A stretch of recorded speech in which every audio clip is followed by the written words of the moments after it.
აღმდგენი, რომელიც მარადესობაში განხორციელდება. ეს არის მოკლე პასუხი. შეიძლება თუ არა ეშმაკი გახადო ან მოაქციო ეკლესიის კუფლის მოყარე.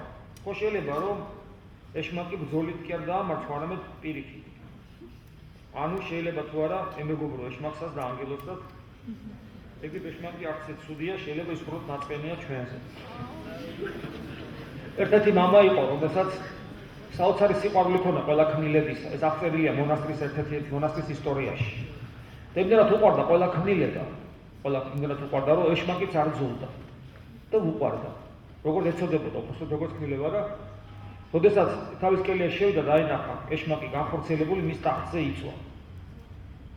ეშმაკმა იფიქრა, რომ მის სიყვარულს გამოვიყენებ და მას ჭკვიდან შევშლიან, შევაშინებ, არ ვიცი რა იფიქრა, არ ვიცი. ფაქტია, რომ დაინახა. და შეხედა და ეხლა ამას ესო გავაგდო ცოდო, აი კაცს შეხვდა და შენს კარებთან რომ რაღაც ჭუჭკანი ძაღლი დაინახა და ზოგი ამოარტყავს წიგს და გააკეთებს. ხო და შეიძლება შეგებრალოს და კი მართალია ბინზური ძაღლიანა წიგს ვერ ამოარტყავს ღვთისმშობელობა და შეგებრალოს. ესე შეებრალა და გვერდზე წამოუწვა. და ისეთი სიყვარული და სიმდაბლე ჰქონდა ამ ვერსვეშმაკზე გაქრა, ვერ აიტანა ეს სიმდაბლე და სიყვარული.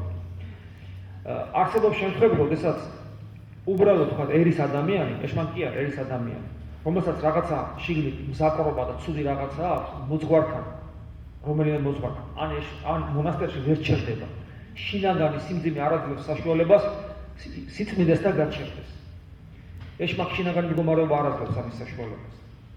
და მამები ამბობენ, რომ ეშმაკი როცა მაშინ არ ნამობდა, როცა უზარმაზარი, უდიდესი და მაქსიმალური სიყვარულის გამოვლინება ხორციელდებოდა მის თვალწინ.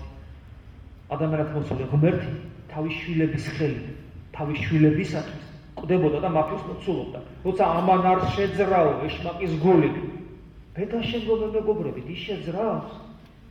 წარმოიდგინე, ღმერთი კვდება, სახნელი შეურაცხყოფა საკუთარი შვილებისაგან და იმ შვილებისთვის ლოცულობს, ანუ აჩვენებს უმაღლეს სიყვარულს და მისი გული არ შეიძრადა. ბედაშე რა უნდა ვაჩვენოთ ისეთი, რომ შეიძრას.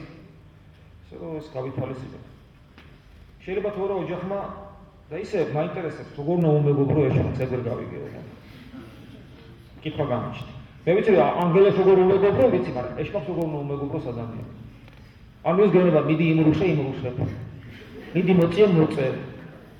ის გეუბნება, რომ ეხლა ხილში იყავი, იქნებ ხილში. ეხლა ის გეუბნება, ხური იძიე. ეხლა ის გეუბნება, რომ ოჯახი დაანგრია, იმას გაყევი და ანის მოიყვანე, გააკეთებ. მეგობრებო, მაგრამ როგორ უნდა მეგობრო ეშმაკს?